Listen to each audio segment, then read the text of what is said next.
Bismillahirrahmanirrahim. Assalamualaikum warahmatullahi wabarakatuh. Innal hamdalillah nahmaduhu wa nasta'inu wa nastaghfiruh. Wa na'udzu billahi min shururi anfusina wa min sayyiati a'malina. May yahdihillahu fala mudilla lahu wa may yudlil fala hadiya lahu. Asyhadu an la ilaha illallah wahdahu la syarika lahu. Wa asyhadu anna Muhammadan abduhu wa rasuluh. Sallallahu alaihi wa alihi washabihi wa man tabi'ahum bi ihsan ila yaumil amma ba'd. Fa asdaqal hadits kitabullah, khairal hadi hadi Muhammadin sallallahu alaihi wasallam. Syarrul umuri muhdatsatuha, fa inna kulla muhdatsatin bid'ah, wa kullu bid'atin dhalalah, wa kullu dhalalatin finnar. Wa asyrul ikhwani fillah, zanallahu wa iyyakum rahimani wa rahimakumullah. Baik, pada malam ini kita akan lanjutkan dari pembahasan Fadlul Islam tentang seputar keutamaan Islam. Ya. Dari karya Syekh Muhammad bin Abdul Wahhab An-Najri rahimahullahu taala. Nah, kita sekarang masih di bab yang ke-7 seputar masalah bab kewajiban masuk dalam agama Islam secara keseluruhan dan meninggalkan apa yang selainnya.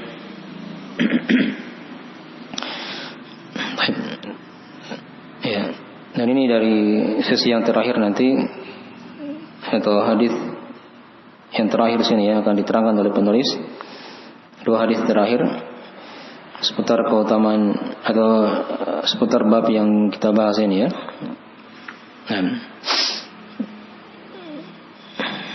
Jadi sudah dilewati ada beberapa dalil ya tentang kewajiban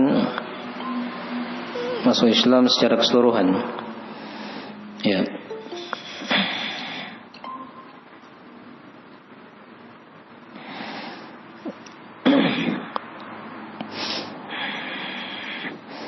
Dan metode-metodenya sudah diterangkan oleh penulis rahimahullahu taala. Terakhir yang sudah kita bahas seputar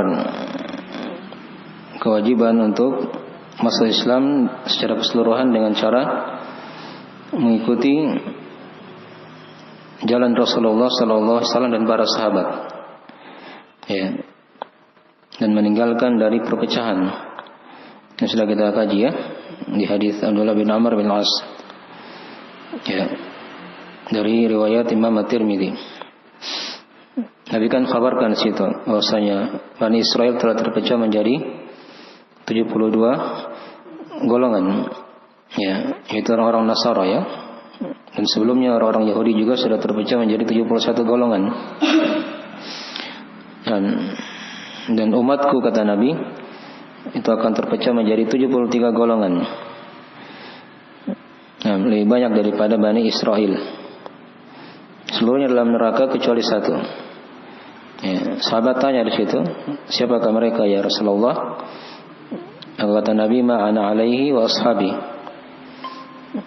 Yaitu orang-orang yang berada atau yang orang-orang yang beragama seperti agama aku dan para sahabatku. Nah, jadi ketika mereka berpecah menjadi golongan-golongan, ini maknanya dia tidak masuk Islam secara apa? Keseluruhan. Jelas ya? Ya, yang bersatu itu yang dikatakan al-jamaah di riwayat yang lain, itulah yang dipuji di sini ya, yang selamat. Golongan yang selamat dari 72 yang celaka itu yang diancam dengan neraka. Nah, ini sudah diterangkan ya. Dan kemudian beliau bawakan juga riwayat dari Abu Hurairah. Ya, hanya katanya tidak ada penyebutan lafaz neraka, hanya diterangkan masalah perpecahan saja. Ya, mirip dengan hadis Abdullah bin Amr bin As. Kemudian yang kita akan baca di hari ini, di malam ini, yaitu hadis Muawiyah ya bin Abi Sufyan dari riwayat Ahmad dan selainnya. Ya, ini juga hadis masih mirip dengan hadis sebelumnya. Hanya di sini penulis rahimahullah taala mengambil potongan yang lain dari hadis. Ya. Kita baca dari hadis Muawiyah. Kata beliau rahimahullah taala, wa huwa fi hadithi Muawiyah inda Ahmad wa Abi Dawud.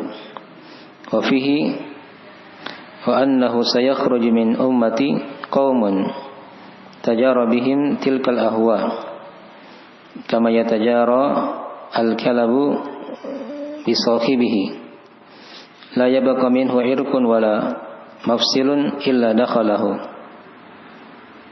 Ya. Ada hadis berikutnya beliau akan lagi. Nanti sebentar saya baca. Kata beliau, dan dia di hadis, dan juga dia ada di hadis Muawiyah dari sisi Ahmad dan Abu Daud, dari riwayat Ahmad dan Abu Daud maksudnya. Dan padanya ada lafaz, ini potongan hadis ya, ada sebelumnya tidak disebutkan oleh penulis. Ya.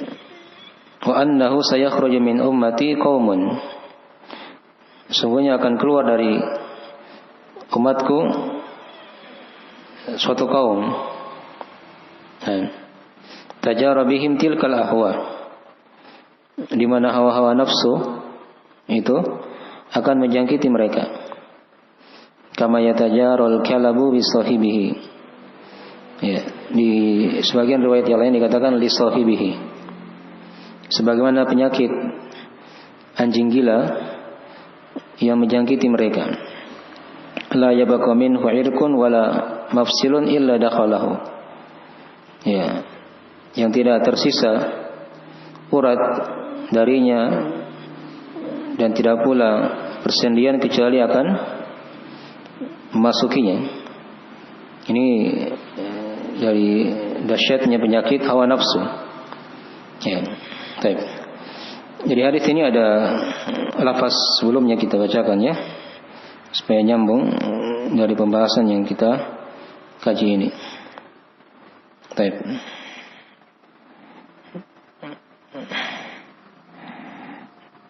Sebentar ya, saya bawakan lafaznya. Yang Nabi itu sebutkan sebelumnya juga ya, masalah perpecahan umat. Masalah perpecahan umat ini.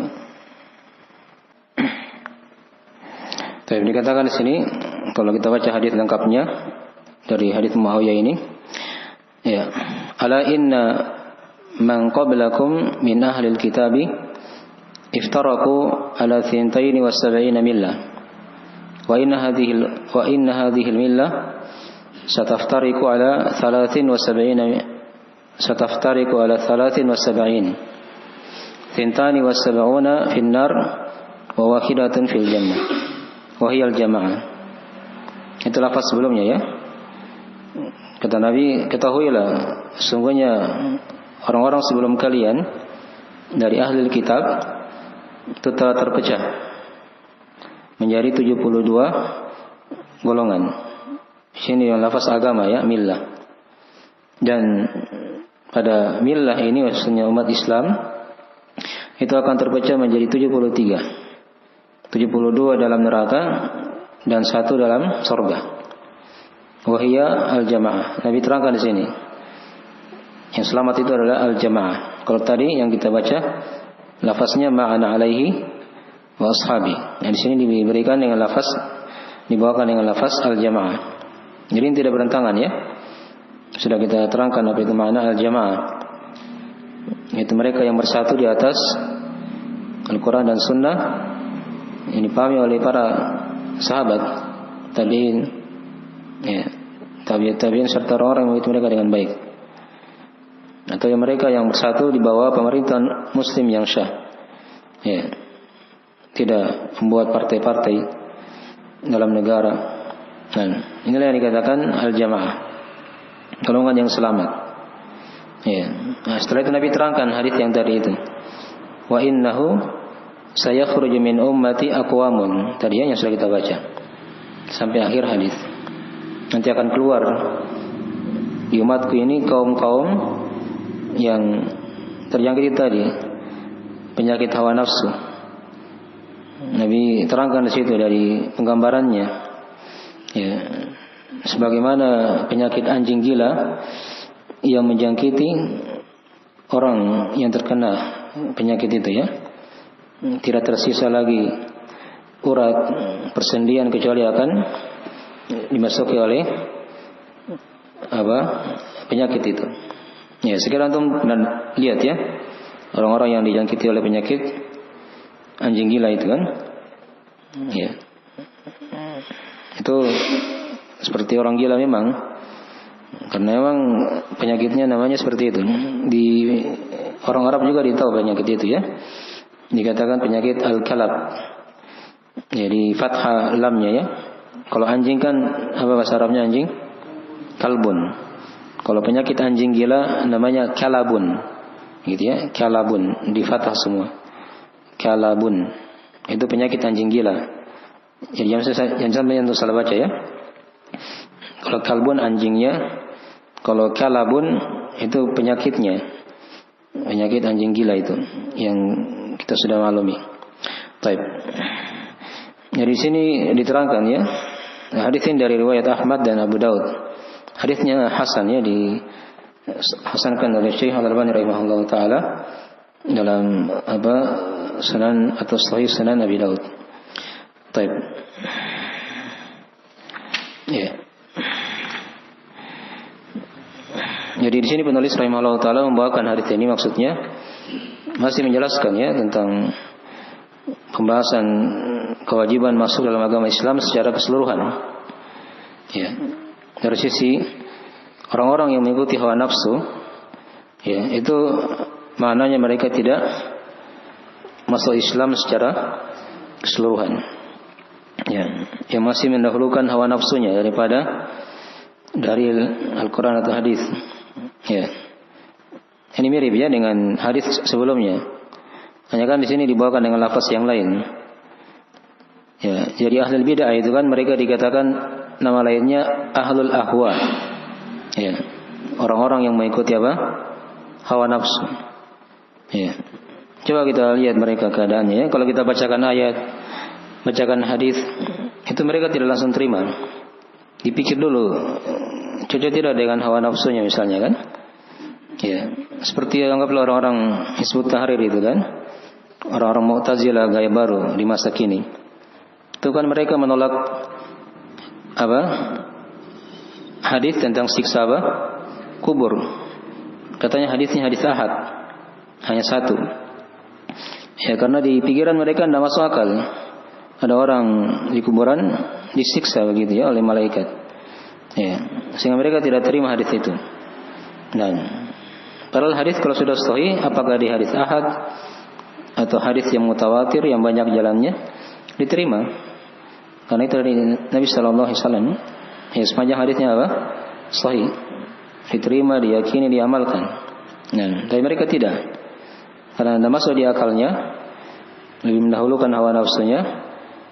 Mereka tolak hadis-hadis Nabi sallallahu alaihi wasallam. Ya. Itu contoh ya. Nah. Ini dari bahaya penyakit hawa nafsu.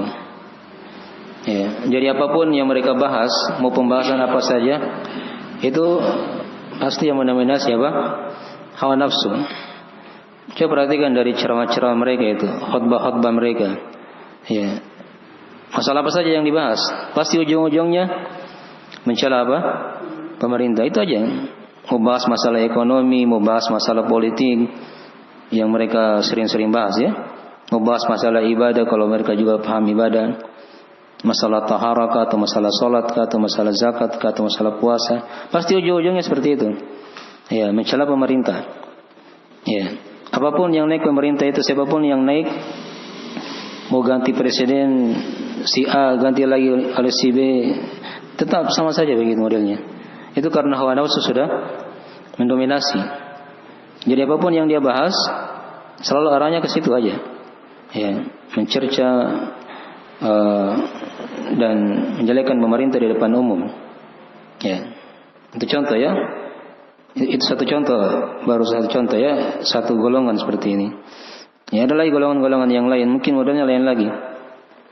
Ya, ada yang pakai perasaan dalam beragama misalnya kan. Mana yang enak mereka jalankan, yang tidak enak mereka tinggalkan. Ya, orang sufi tasawuf. Ya, itu lain lagi modelnya nanti. Ya, yang mendominasi hawa nafsu. Yang mendominasi apa? Hawa nafsu. Jadi seperti itu ya. Jadi ini maksud penulis rahimahullah taala membawakan hadis ini. Beliau ingin terangkan kepada kita, maksudnya orang yang masuk Islam secara keseluruhan itu hendaknya dia mendahulukan dari Al-Quran atau hadis, dan dia tinggalkan hawa nafsu. Karena kapan dia berpegang dengan hawa nafsunya, maka dia tidak akan masuk Islam secara keseluruhan. Ya, dia akan condong kepada ahlul bid'ah atau ahlul ahwa yang dikatakan tadi. Baik, itu dari pembahasannya dari faedah pokok hadis yang telah kita terangkan ini. Nah. Baik. Ya, hadis ini banyak faedah yang lain ya. Ya, di antara faedah yang lain dari hadis, di sini dari pengkhabaran atau dari alamatun nubuwah, dari tanda kenabian Nabi Muhammad sallallahu alaihi wasallam. Beliau mengkhabarkan sesuatu yang akan terjadi. Ya. Dan ini pasti terjadi ya. Nabi terangkan, wa innahu sayakhruju min ummati. Sungguhnya akan keluar. Artinya di masa dulu belum ada ya. Di masa Nabi, para sahabat, ini belum ada kaumnya seperti ini. Karena Nabi katakan akan keluar. Ya, dari umatku kaum-kaum. Ya, yang mana penyakit hawa nafsu itu menjangkiti mereka. Nah, dipahami ya? Jadi hawa nafsu yang mendominasi. Ya, mereka bicara pakai hawa nafsu, bukan pakai dalil.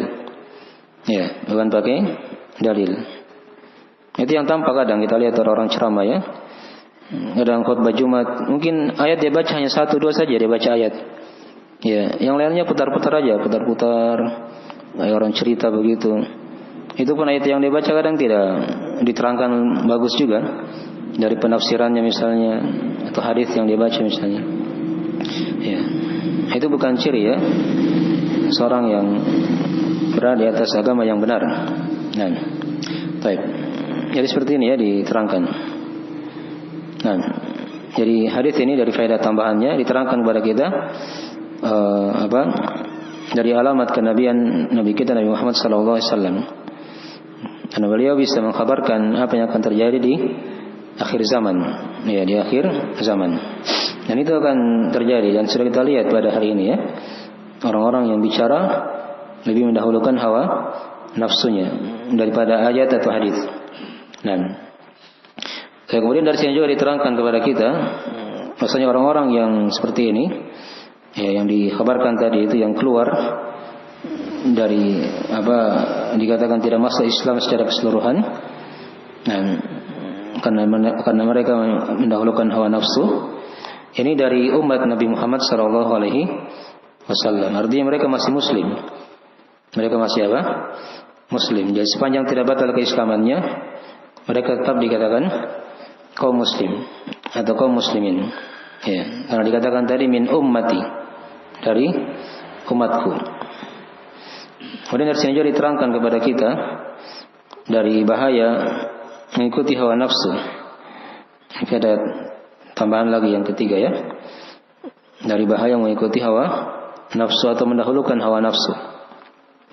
Nah, dan ingat manusia itu, di antara manusia ada yang bisa menjadikan hawa nafsunya sebagai sembahannya. Ya, itu diterangkan dalam Al-Quranul Karim. Ya, ada di surah Al-Jathiyah ya, nanti dilihat. Kata Allah, "Afara'aita man ittakhadha ilahahu hawa?" Tidakkah engkau melihat wahai Muhammad orang yang menjadikan hawa nafsunya sebagai sembahannya? Ya, dijadikan sembahannya hawa nafsu. Ya, jadi hawa nafsu dia sembah. Bagaimana caranya dikatakan menyembah hawa nafsunya? Apa yang dimau oleh hawa nafsunya dia ikuti terus, gitu kan? Dan ingat hawa nafsu itu pasti cenderung mengajak kepada kejelekan. Itu kalau hawa nafsu ya diikuti. Nah, itu Itu diterangkan dalam surah Yusuf, di mana kata Nabi Yusuf alaihissalam, "Inna nafsa la ammaratun bisu' illa ma rahima rabbi." Ya, sungguhnya jiwa itu, nafsu itu cenderung mengajak kepada kejelekan. Ya, kecuali siapa yang dirahmati oleh Rabbku. Nah, jadi kalau hawa nafsu yang diikuti itu tidak akan selamat. Ya, pasti kebanyakannya mengantar kepada kejelekan. Itulah tadi sampai-sampai ada orang yang menjadikan hawa nafsunya sebagai Tuhannya. Ketika dia ikuti terus apa yang dimaui oleh hawa nafsunya. Nah, diperbudak dia oleh hawa nafsu. Baik. Jadi padanya ada bahaya mengikuti hawa nafsu. Ya. Kemudian dari ayat yang lain lagi yang menjelaskan tentang bahaya ini, ada diterangkan juga di surah Al-Mu'minun ya. Kata Allah Subhanahu wa taala ayat 71 ya.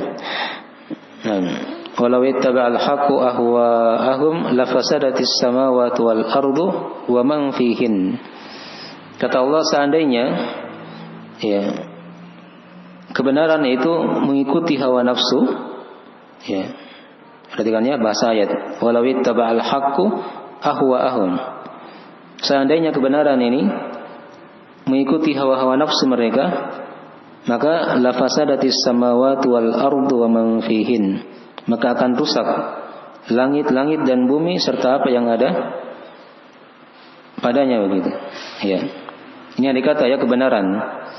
Jadi ayat dan hadis yang dipaksakan mengikuti apa? Hawa nafsu. Harusnya kan hawa nafsu yang mengikuti apa? Ayat hadis begitu, supaya bagus arahnya kan, tapi ini tidak. Kalau terangkan di situ andai kata kebenaran mengikuti hawa nafsu akan rusak apa? Langit dan bumi ini serta apa yang ada pada langit dan bumi ini. Ya. Akhirnya padanya diterangkan kepada kita ya dari bahaya mengikuti hawa nafsu. Ya, mengikuti hawa nafsu. Kemudian dari sini juga dari hadis penjelasan tentang syariat memberikan permisalan untuk mendekatkan pemahaman. Ya, Nabi mengkhabarkan di sini ya, jika hawa nafsu itu sudah menjangkiti seorang, itu diibaratkan kata Nabi seperti apa tadi? Penyakit anjing gila, ya, yang menjangkiti orang yang terkena penyakit itu. Coba lihat, tidak tersisa lagi di situ urat ataupun persendian, pasti dimasuki semuanya. Ya, itu pendekatan ya dari orang-orang yang telah dijangkiti oleh penyakit hawa nafsu ini. Ya, mirip dengan penyakit anjing gila. Apapun dia bicara kayak tadi kan? Ya, tidak ada yang bagus. Ujung-ujungnya pasti begini. Dikembalikan kepada madhab atau pemikiran kelompoknya yang rusak. Ya.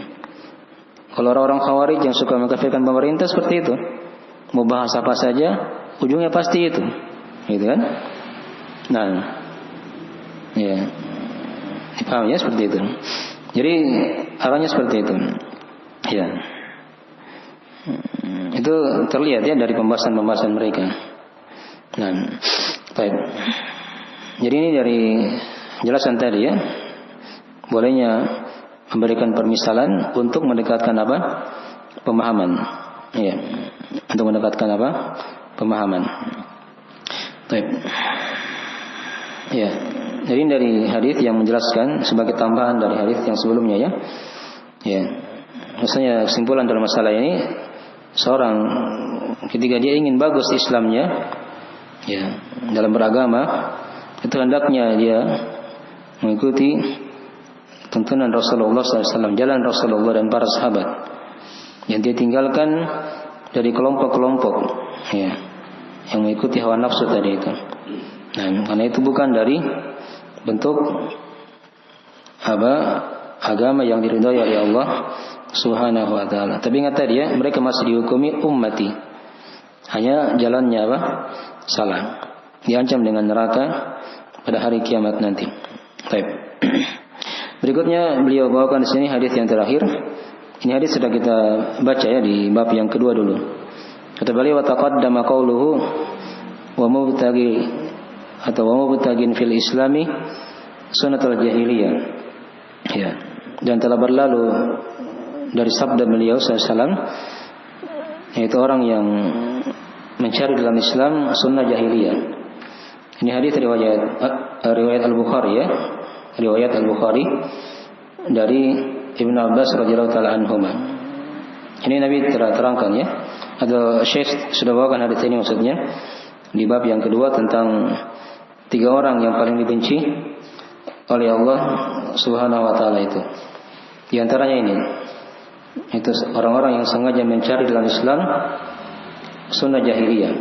Ya, ini juga dari bentuk bentuk seorang tidak masuk Islam secara keseluruhan. Tatkala dia masih mencari dalam Islam sunnah-sunnah jahiliyah, dia tidak mengikuti sunnah Rasulullah sallallahu alaihi wasallam. Itu maksudnya ya. Dari bentuk yang lain lagi, dari bentuk keluar dari penamaan Islam, atau dia dikatakan tidak masuk Islam secara keseluruhan tatkala dia beragama dan masih mengikuti sunnah-sunnah jahiliyah. Itu maksud dari pembahasan penulis di sini ya, yang ditekankan juga. Beliau hubungkan dengan bab yang kedua yang sudah kita bahas. Jelas ini ya. Baik. Nah, jadi dari pembahasan akhir di bab yang ketujuh ini ya, seputar kewajiban masuk Islam secara keseluruhan dan meninggalkan apa yang selainnya dari keislaman. Ya, dari selain Islam. Baik, segera itu dulu ya dari akhir pembahasan kita di malam hari ini. Baik, ada yang ditanyakan?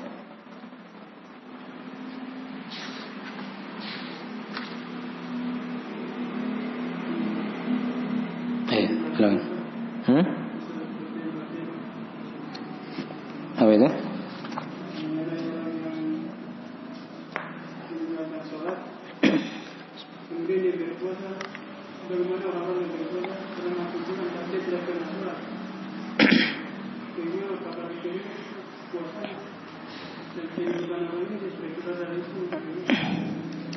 Tapi ini masalah hukum orang yang tidak salat ya. Iya. Itu ada rincian ya. Kalau dia tidak salat terus menerus, ditinggalkan salat, itu dari pendapat para sahabat hukumnya kafir. Ya, dari sedang pendapat di kalangan sahabat ya, tentang orang yang meninggalkan salat dengan sengaja atau karena malas. Ya, sama hukumnya. Karena diterangkan oleh para tabi'in, kata mereka, kanu la yarawna amalan dan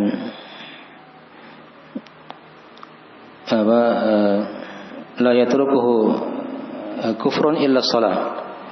Dan mereka tidak melihat suatu amalan kapan ditinggalkan ya bisa mengkafirkan kecuali salat tadi itu.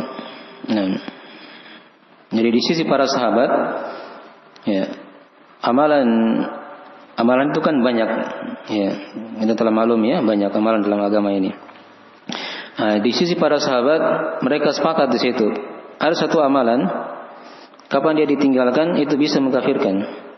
Ya, itu apa? Salat tadi itu. Ingat dia ditinggalkan karena sengaja, bukan karena ada udzur. Itu dari pendapat para sahabat yang dinukil oleh para tabi'in. Ya, oleh tabi'in. Ya. Jadi kalau dia tidak salat terus menerus, itu hukumnya kafir. Ya. Walaupun penampilannya dia zahirnya muslim, misalnya dia pakai songkok, ya, pakai sarung, ya, baju koko atau pakai jubah di luar ya begitu ya, keluar begitu penampilan. Itu jangan tertipu dengan penampilan. Nah, lihat zahirnya atau lihat hakikat dari amalannya, seperti itu. Jadi kalau dia tidak salat kemudian dia puasa, nah, sama hukumnya orang kafir yang tidak salat kemudian dia puasa. Hukumnya apa? Puasanya? Orang kafir puasa, hukumnya apa? Tidak sah puasanya. Kan begitu. Ya. Dipahami ya? Baik. Jadi salat itu memang dimaklum ya dari amalan yang besar. Beda kalau puasa ya. Ya, kalau puasa dia tinggalkan karena sengaja, ya, bukan karena dia ingkari kewajiban, itu tidak dikafirkan. Demikian pula zakat, dia tinggalkan karena sengaja, bukan karena dia ingkari kewajiban, itu juga tidak dikafirkan. Ya. Jadi kalau salat ditinggalkan karena sengaja, walaupun dia yakini wajib, tetap hukumnya apa? Kafir di sisi para sahabat. Nah, dipahami ya? Baik. Itu dari jawaban ringkas dalam masalah tadi. Allah Ta'ala alam.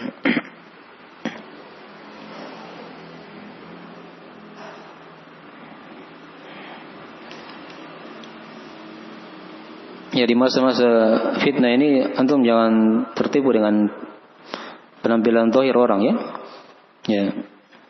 Baru dia ganti baju sedikit sudah tertipu antum. Baru pakai songkok sedikit, pakai apa begitu, ya, lihat apa, jalan, ya.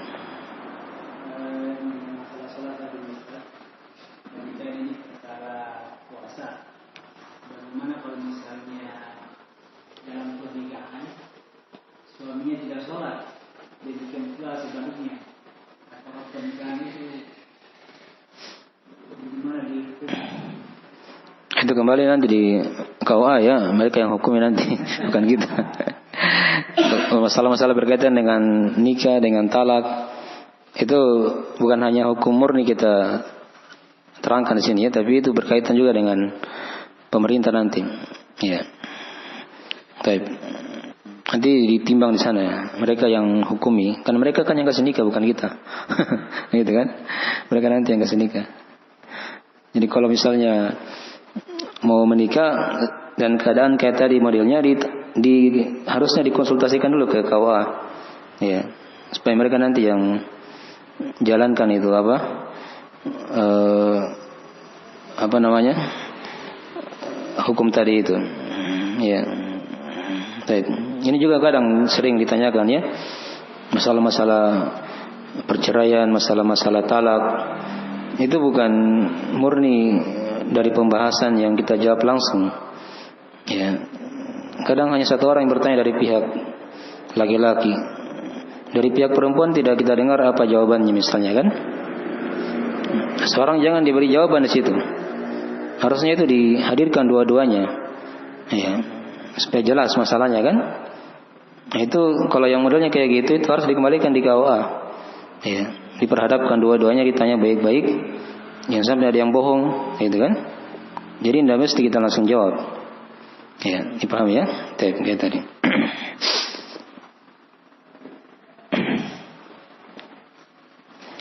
Ya.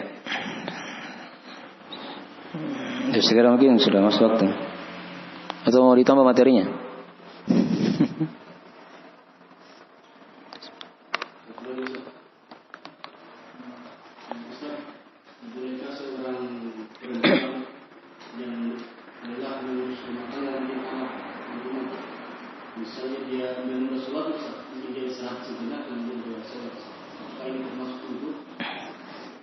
Kayak perempuan yang mungkin kelelahan ya, mengurus rumah tangga, ya, bisa dia tunda salatnya, tapi sepanjang belum keluar waktu, ya, itu yang dijaga. Karena kapan dia sudah keluar waktu maka masuk dalam celaan itu. Fawailun lil musallin alladzina hum an salatihim sahun. Celakalah orang-orang yang salat. Ya salat ini tapi dikatakan apa?